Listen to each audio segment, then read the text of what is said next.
What's going on now? As you guys watch my show that I'm a big advocate of teach your own children. Here's what this guy, he's a preacher. His name is Pat Robertson. Calls himself Marion Gordon. Pat Robertson is an American media mogul, executive chairman, politician, televangelist, if that's even a word, televangelist, a televised evangelist. Anyway, and former Southern Baptist minister who advocates a conservative Christian fundamentalist ideology. Check this out. I tell y'all about some of these pimp preachers' net worth is $100 million. Now that's a handsome ransom. This is towards the time where Haiti had that big earthquake and was getting funded. Here's his reason why Haiti shouldn't get funding. And this is why I'm a big advocate. You educate your own children. Here's what, when you send your children to school to let them teach your children, he'll rather give the devil credit for, if you watch the documentary that Tariq Nasheed put together, it's called 1804. This documentary is on the Haitian Revolution, how they fought and got their freedom. Of course, the French, the British, the English went all the way around the world trying to conquer the world and enslave people of color, blacks in particular. But when they got to Haiti, Haiti fought back and received their independence. And this is why Haiti is so hated today. This is why they're blocked from trade with the Americans, land, air, and sea. This is why they're so poor. Even to this day, they're hated by the French, the Americans, everyone. They fought back for their independence and freed other slaves in South America and America. But you'll never know that if you watch the documentary put together by Tariq Nasheed. You can find it on YouTube and Facebook. However, it will be good to purchase that documentary. Take a look at this clown. $100 million. Oh yeah, by the way, send in your $1,000 donation. We'll say a prayer for you, right?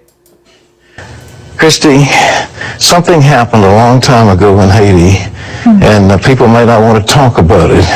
They were under the heel of the French, Napoleon the Third or whatever, and they got together and swore a pact to the devil. They said, "We will serve you if you'll get us free from the French." It's a true story. And so the devil said, "Okay, it's a deal." And they kicked the French out. The Haitians revolted and got themselves free. But it's not the French that's the devil. It's the Haitians that fought for their own freedom. He'd rather give credit to the devil. This is the mind tricks that they try to teach you. Let me tell you something. Here's something else that's hurting a lot of people like that is social media. They don't want social media because once you get the correct message out, hence the ban of Louis Farrakhan. Even my videos. I did a video the other day talking about it as a teacher that went into the school and told the students, stop bullying my child. But YouTube told me this isn't suitable for monetization. What? Me talking about a parent that didn't want her child bullied? That's hate speech? Trump is even trying to stop the message of social media. Even on social media, let's say, just like me on Facebook, I got 57,000 followers, but when I post a video, it only reaches 300 people. What's the use of having 57,000 followers if you can't reach 1% of them? This is the social media. This is how they cut the message of the people they want to cut the message to. Even YouTube, they rate your video so it only pops up on certain people. This is how they stop the message. It's a mind game. I also want to bring you guys. Now, the SAT is introducing a new adversity score. What that means, I have a mixed opinion about this adversity score. And just like I got a mixed opinion, well, no, I don't have a mixed opinion. about welfare, stuff like that. Because what happens is that we were the most rising group in America in the 50s. However, once welfare was introduced, we all stopped owning our own businesses. We're like, okay, cool. We accept scraps and whatnot, little bit of pieces, and then we stopped owning our own businesses. We stopped working hard for some of those things because we got relaxed. And this is something that I don't want to get relaxed, that we just accept violence. Now, the adversity score is going to be over 15 factors. Crime in your community. So it's like we're going to say, okay, cool. We're going to accept more crime. That's cool. We accept it. Just keep shooting everybody. We're going to accept poverty. We're going to accept all these things because and it's like saying, you guys aren't smart enough. So we're going to raise the bar. We're going to just lower it. You guys aren't as smart. So you guys get in off of just, you're not as smart as these because they can score higher. So we're going to lower the bar for you guys. For you, we're going to keep it the same. And instead of stopping the poverty, stopping the crime in your community, we just adjust our scores down. And in the same token, there is bright students in those particular areas that can't, doesn't have, their school doesn't have the funding. Now, anything they do, I'm like skeptical. What's the real underlying reason? Now, this is just coming off the heels of the scandal that they shall come to show that a lot of them are cheating their way and bribing the school. Here you go $500,000 donation to your campaign. Go $500,000 donation to your school. Go ahead and let my child in. So now it's coming off the heels of that. So they're like, oh, okay, they have a lot of privilege. They've been buying their way into college. Let's give them an adversity. Take a look at this. I don't know if I like it. This morning, the debate is raging over the latest change to the SAT, an adversity score. What this tool allows us to see is there is so much more talent out there than a test score reveals alone.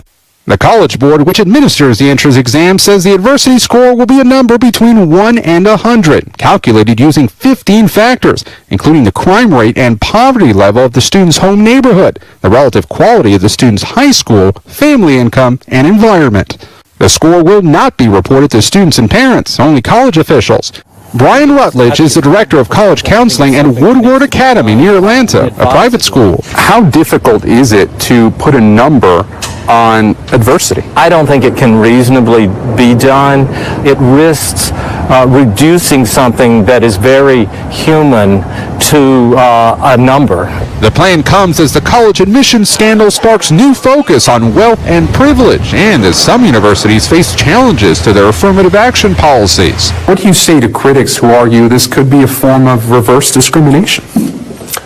Well, I think it's difficult to kind of say that, especially when you come from the perch of privilege. Dr. Duke Bradley is the principal of Benjamin Benneker High School in Georgia. He says many of his students live in poverty. I think what that means is they come from circumstances that create inherently more challenges for them than compared to other young people. Prayer Idowu is the daughter of Nigerian immigrants. Do you believe that students from higher socioeconomic backgrounds have an advantage when taking the SAT? I believe they do because of the many resources they actually have. She says she couldn't afford college if not for scholarships. So understanding both the rich and the poor's adversities, we put everybody in the same boat, and now we all have the chance to fight for what we believe in and fight for our success. So, you get both sides. Well, no, you actually only get one side on that. They're saying, I could tell you, but from the comments, they're saying that the Chinese come over here and some of them are dirt poor and they score excellent. They're killing it on that test. However, check out Nigerians. Even though the sister right there was Nigerian, they come over here dirt poor. Let me tell you something. Their average income now, once they come over here with nothing. But their average income is $85,000. 100% of them go to college. They come over here and let me tell you something. They make it. This is why, as far as with welfare, is it bad? Because of a lot of people just give up like, okay, we'll just accept our conditions. Instead of starting their own businesses without welfare, let me tell you something. Just like when you go to Jamaica, every one of them will sell you the shirt off their back. Hey, man, let me get that. Okay, here goes shirt off my back. We've like just given up in our communities. In the black community, you see no businesses. And we just like, we just let everybody else come in our community, get money, and we just buy from them. It's like we're comfortable with a handout, with them lowering the bar for us. Instead of us saying, F that. We are going to change the poverty in our community by buying up the block, buying the businesses in our community, getting out of poverty, bettering our schools. Instead of simply like, they'll just give us a score down anyway. We don't need to teach our children more. We don't need to teach them better. We don't need to get rid of the crime. We'll just accept it. And then we won't teach them more. And what's the underlying reason? I always try to look at, is there an underlying reason? Because what you see now is a lot of us are like, look, our school systems are not getting the funding, and which I can understand. Our schools are not getting the funding that a lot of their schools are getting. They're getting $100 million. Our schools are getting $500,000. No computers, no books, stuff like that. However, a lot of us are doing what? We're moving out of our communities and moving in their communities for a better school, for a better chance. And they like, yo, y'all all moving into the community. Then when we move in, they move out. They like, F that. These people coming in, we gone. I don't know. The jury's out for me on this particular. I can see the good and the bad. I can see the good and the bad on a diversity score. Are they trying to say we're not as smart? But, growing up in a high crime area, that messes up because you can't focus on your education. There's fights all in the school. You're not getting funded. But we have to change that. We have to teach our children ourselves first. We need to get more male instructors. Less than 2% of black males in the school systems. These instructors cannot understand what the problem is in our communities, in our schools. So they're teaching our children. They see some of our children messing up. They say nothing. If I'm in a elementary school or a high school, I can say, hey, young brother, look here, man. They want you to go to jail. Get your education. You're going to be scrubbing dishes at Burger King if you don't. That's where you're going to end up. Stay away from them. The school is watching you. They want you to get expelled. Hold up here, and we can reach them, but there's not that. You don't see that. There's not one teacher in their school systems, in any high school around the country. In my community, all the way around the country, if you go into any high school, elementary school, in my community, you will see not one of us as a teacher. Males. It's going to be 99% them teaching our children. And I can guarantee you, 98% of them won't give a damn whether your child passed or not. For the most part. Not all. Maybe not that high of a number. But it's up there.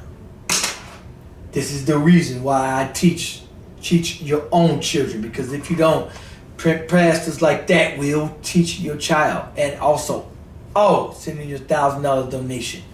We'll send you an extra prayer out. An adversity score. Don't know. So this is the documentary right here. This is 1804. He declared Haiti independence. And the first sentence of our first constitution says, Haiti is independent from all powers of the universe. Haiti liberated 5 South American nations, from Venezuela, Colombia, all the way down. We liberated also the entire island, right? The Dominican Republic didn't exist. Not only did Haiti get their own freedom, and this is what was so dangerous to the white supremacists, Haiti helped other Latin American nations get rid of slavery. Like Ecuador, it stopped slavery in Ecuador. They helped them get rid of slavery. They helped Venezuela get rid of slavery. They helped the Dominican Republic get rid of slavery. So that was a big fear of all the other Western powers, that this nation of African warriors were stopping slavery all over the hemisphere. So this is why even today they have to subjugate. Make sure you guys watch that documentary if you don't do nothing else. Understand your culture and what is happening. But also what I say is not only do you teach the past, you teach the future. What I talk about on this channel is solutions. What we hear about always on every channel, on TV, every documentary is the problem. Rarely do you hear solutions. Solutions. Financial. With no money, no power. If you're the weakest, if you're the brokest, you'll continue to be the weakest. And you'll continue to get walked on. No matter what you do, you will get walked on, stepped on. I teach group economics, build businesses. If you don't have a business, start one now. Support those businesses. Shop in the businesses that's in your community, that live in your community, that hire from your community, that give back to your community. Stop shopping outside your community. Stop shopping at businesses in your community that don't live in your community, that don't hire from your community, that don't pay taxes, don't even like your community. Stop shopping at those stores. Create it yourself. I was watching somebody channel and it was like, they should do for, well, who the hell is they and why are you waiting on them to do for you? Do for yourself. I'm going to also bring you guys this. I was busy. I was going to bring you guys this story here about girl that pushed this cat off the bus. This sister right here, she's facing murder. This elderly man just told her to, okay, be nice. And she pushes him off. Now this man later died. That man later died. This girl pushed him. She's facing murder. Her name is Kadisha Bishop. She's facing possible life in prison. He was 74 years old in Las Vegas and later died from his injuries. I did hear rumor that he refused medicine, refused meds, whatever the case. She caused that man to die. This is why it is so important to respect elders, older people. You can't, just walk away. There was no reason to have to push this old man just because he stepped in. This is one of the reasons why a lot of times, a lot of older people want to step in and check some of these young kids or these children or young adults and tell them, hey, this ain't the way to be. But they will turn around and hurt you. Hurt the elders and the parents and older people. And this is why a lot of people just like, hey, it ain't my business and just walk away. But if we just not say anything and walk away, then the problem gets worse. Our children are out here acting a damn fool. We can't say nothing to them. A lot of times when I walk inside of a gas station or somewhere, I see young brothers with their pants down on their knees. And I want to say, yo, young brother, you making us all look bad. But, they gonna turn around. Anyway, this is my motto here. How long are you going to cry and blame your oppressor before you get up off your knees and do it your goddamn self? Absolutely. For those who don't watch this channel, what I teach is you do it. You get up off your knees and do it your damn self. How long are you going to sit and cry and wait on your oppressor before you get up off your knees and do it your goddamn self? Anyway, I want you guys to like, comment, let me know what you think about this video. Peace.